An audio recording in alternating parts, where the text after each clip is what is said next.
एक जंगल में बिल्लू नाम का चूहा रहा करता था। उसे खाने पीने का बहुत शौक था। वो हर वक्त खाता ही रहता था। बिल्लू का परिवार हमेशा उसे समझाता रहता था। बिल्लू बेटा, इतना ज्यादा खाना ठीक नहीं, तुम मोटे हो जाओगे और बीमार भी हो सकते हो। नहीं माँ, कुछ नहीं होता, मुझे खाने दो। जंगल के राजा शेर का जन्मदिन था। राजा ने सभी जानवरों को दावत पर बुलाया था। बिल्लू भी राजा के जन्मदिन पर गया। राजा के यहाँ पर इतना सारा खाना देखकर बिल्लू बहुत खुश हुआ और उसने ढेर सारा खाना खाना शुरू कर दिया। राजा और सभी जानवर बिल्लू पर खूब गुस्सा हुए। सभी ने उसे घर वापस जाने को कहा। इतना स्वादिष्ट खाना देखकर मैं खड़ा थोड़ी ना रहता। मजा आ गया। बिल्लू के खाने की आदत बिल्कुल नहीं गई। वह धीरे धीरे मोटा होता चला गया। एक दिन बिल्लू के दोस्त ने उसे खेतों में उगे गन्ने की चोरी करने के लिए बुलाया। अरे वाह, गन्ने के खेत में तो खूब मजा आएगा, मीठे मीठे गन्ने खाएंगे। बिल्लू और उसके दोस्त ने गन्ने तो तोड़ लिए, लेकिन बिल्लू वहाँ खड़ा खड़ा गन्ने खाता रहा और उसका दोस्त वहाँ से जाना चाहता था। उसने कहा, अरे बिल्लू जल्दी आओ, यहाँ खड़े रहना बिल्कुल भी तुम्हारे लिए ठीक नहीं, हमें यहाँ से जाना होगा। बिल्लू ने अपने दोस्त की बात नहीं सुनी और वहीं खड़ा खड़ा गन्ने खाता रहा। कुछ ही देर में एक बिल्ली वहाँ पहुँची। बिल्लू बिल्ली को देखकर भागने लगा, लेकिन इतना सारा खाने के बाद वो भाग ही नहीं सका। बिल्लू बड़ी कोशिश करने के बाद एक झाड़ के पीछे जाकर छुप गया और बिल्ली को चकमा दे दिया। उफ, बाप रे बाप, बाल बाल बचा हूँ आज। मुझे अब से अपनी इतनी ज्यादा खाने की आदत को बदलना ही होगा, सुधरना ही होगा। इतना वजन, इतना खाना, भागना ही मुश्किल हो गया था। बिल्लू को अब सबक मिल गया था और उस दिन के बाद से उसने अपना खाना पीना कम कर दिया। धीरे धीरे बिल्लू का वजन भी कम हो गया और वो खूब तेजी से भागने लगा। बहुत समय पहले की बात है। एक घने जंगल में बहुत सारे जानवर और जीव रहा करते थे। उस जंगल का शेर वैसे तो बहुत ताकतवर था, लेकिन वो सभी की बातों में आ जाया करता था। चीकू नाम का बंदर अक्सर उनके कान भर दिया करता था। राजा तो बहुत मूर्ख है, हमेशा ही मेरी बातों में आ जाता है। क्यों ना इस बार उनके मन में बाकी जानवरों के लिए नफरत डाल दूं? सिर्फ मैं ही अच्छा बना रहूंगा, सब यहाँ से चले जाएंगे। चीकू राजा के पास जाता है और कहता है, राजा जी, आज कसरत करते हुए मैंने बाकी जानवरों को कहते हुए सुना कि वो आपको अब राजा बनाकर नहीं रखना चाहते, वो हाथी को राजा बनाना चाहते हैं। क्या कहा तुमने? चलो मेरे साथ। राजा गुस्से में आ जाता है और उसी जगह पहुंच जाता है और सभी जानवरों को खूब डांट लगाता है। यह सब सुनकर हाथी कहता है, ये आप क्या कह रहे हैं महाराज? आप हमारे सब कुछ हैं, हमें राजा नहीं बनना, आप ही राजा हैं, हम आपकी बहुत इज्जत करते हैं। लेकिन राजा किसी की बात नहीं सुनता और उन्हें सजा देता है। चले जाओ यहाँ से। सभी जानवर दुखी होकर जंगल से बाहर निकल जाते हैं। वहाँ एक पानी का तालाब होता है। सभी वहाँ पानी पी रहे होते हैं और तभी अचानक वहाँ एक कुत्ता आ जाता है। अरे भाई, तुम कौन हो? मेरे यहाँ पर आकर पानी पी रहे हो? पहले तो तुम्हें कभी नहीं देखा। सभी जानवर अपना परिचय देते हैं। कुत्ते को शेर की सजा के बारे में बताते हैं। हाँ, तुम अपने राजा से डरकर यहाँ आए हो। चलो अभी मेरे साथ, अभी ऐसी धमकी दूंगा कि तुम्हें वापस जंगल में रख लेगा। क्या कह रहे हो? शेर को क्या कोई धमकी दे सकता है? क्यों नहीं, धमकी देने के लिए जिगरा चाहिए, मन चाहिए, हिम्मत चाहिए। और तुम्हारा शेर तो कच्चे कान वाला लगता है, तुरंत डर जाएगा। और अगर ना डरा तो मुझे बचा लेना। सभी जानवर मान जाते हैं और कुत्ता जोर से जाकर जंगल के बीचों बीच खड़ा हो जाता है और कहने लगता है, कौन है यहाँ का शेर? मैं किसी से नहीं डरता, यहीं आओ, अभी आओ। आज के बाद मेरे दोस्त यहीं रहेंगे। जोर जोर से कुत्ते की आवाजें सुनकर चीकू तुरंत शेर के पास जाता है और सारी बात बताता है। शेर घबरा जाता है और वहाँ से भाग जाता है। अरे वाह, छोटा सा कुत्ता और इतनी हिम्मत, हमारा शेर ही भगा दिया। तुम्हारा बहुत बहुत शुक्रिया कुत्ते। एक समय की बात है। एक गांव में एक पति पत्नी रहा करते थे।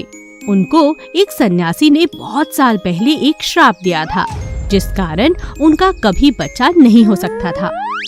वो दोनों बार बार सन्यासी से वो श्राप हटाने की मिन्नतें किया करते थे, लेकिन सन्यासी कभी उनकी बात नहीं सुनता। अब हम क्या करें? ये श्राप कैसे हटाएं हम? दुखी होकर एक दिन पति सन्यासी के पास गया।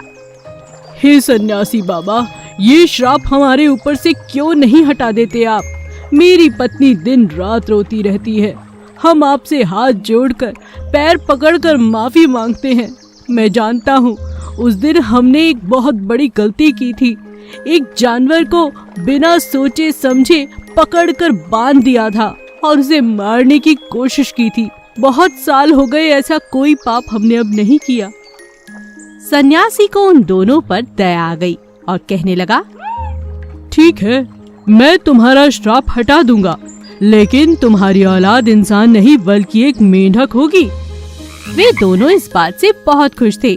जल्द ही उनके घर में एक मेंढक बेटी पैदा हुई। उन्होंने उसका ख्याल बिल्कुल वैसे ही रखा मानो कि वो एक असली इंसान हो। मेंढक लड़की जल्दी बड़ी हो गई। वो गाना बहुत सुंदर गाती थी। गांव वाले अक्सर उसका गाना सुनकर बहुत खुश हो जाया करते थे। उसी गांव में एक दिन एक राजकुमार वहाँ से गुजरा। उसने मेंढक लड़की की आवाज सुनी।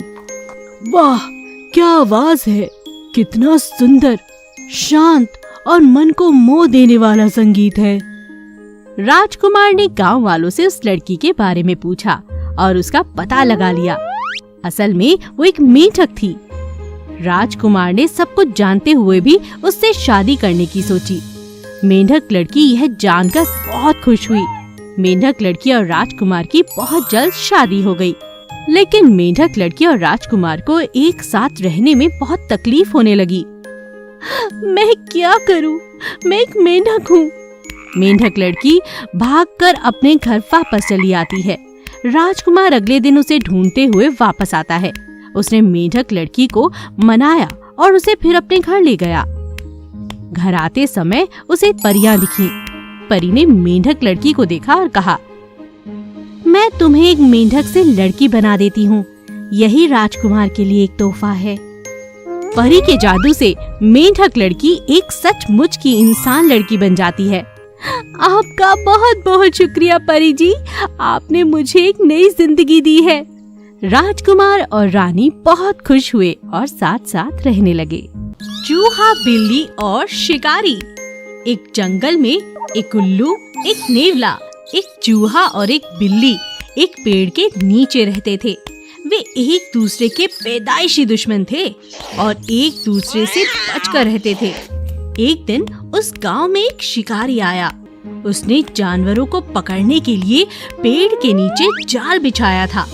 बिल्ली पेड़ के ऊपर बैठी थी और चूहे को पकड़ने के लिए पेड़ से नीचे उतरती है और जाल में अचानक फंस जाती है।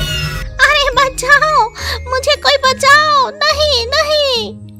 चूहा बिल्ली की आवाज सुन उसके पास आया और उसे जाल में देखकर हंसने लगा। आज बिल्ली जाल में फंस गई। हा हा हा, मुझे पकड़ने तो नहीं आ रही थी ना। हाँ, तुमसे बचकर रहता हूँ। तुम बहुत शैतान हो बिल्ली। चूहा खुशी में नाचने गाने लगा। चूहे की आवाज सुन उल्लू और नेवला भी पेड़ से उतरकर नीचे आ गए। अरे नहीं, हम ये उल्लू और नेवला तुम्हें पकड़कर खा जाएंगे। मैं क्या कर सकता हूँ? चूहा अपनी जान बचाकर तरीके से भागने की सोचता है। वह बिल्ली को देखता है और कहता है, ओ बिल्ली, आज मेरी मदद भी कर दो, फिर मैं तुम्हारी भी मदद करूँगा। मैं इस जाल में घुस जाता हूँ ताकि उल्लू और नेवला मुझे पकड़ ना सके। फिर मैं ये जाल अपने दांतों से तोड़ दूंगा, काट दूंगा और हम दोनों बाहर आ जाएंगे।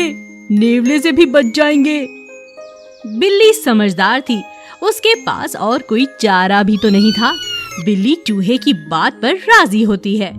जब डर खत्म हुआ तो चूहे ने जाल तोड़ा और बिल्ली के साथ जाल से बाहर निकल आया। चूहा झट से अपने बिल में घुस गया। अगले दिन बिल्ली ने चूहे को कहा, ओ चूहे, बाहर निकलो, चलो खेलते हैं। चूहा हैरान हो गया। ऐसा पहले कभी नहीं हुआ था। बिल्ली ऐसे बुला रही थी मानो वो उसकी सबसे अच्छी दोस्त हो। चूहे ने कहा, क्या कहा? तुम मुझे बुला रही हो? लगता है तुम्हें मेरे किसी काम के लिए जरूरत है। हम तो दुश्मन है ना, और तुम दोस्तों की तरह आवाज लगा रही हो। बिल्ली चूहे की आवाज सुन हंसने लगती है और उसे कहती है, अब हम दोस्त नहीं, पक्के दोस्त हैं, और दुश्मन तो बिल्कुल भी नहीं। जानते हो, कल तुमने मेरी जान बचाई है, ये बात मैं कैसे भूल सकती हूँ। और तुमने अपना डर भी दिखा दिया।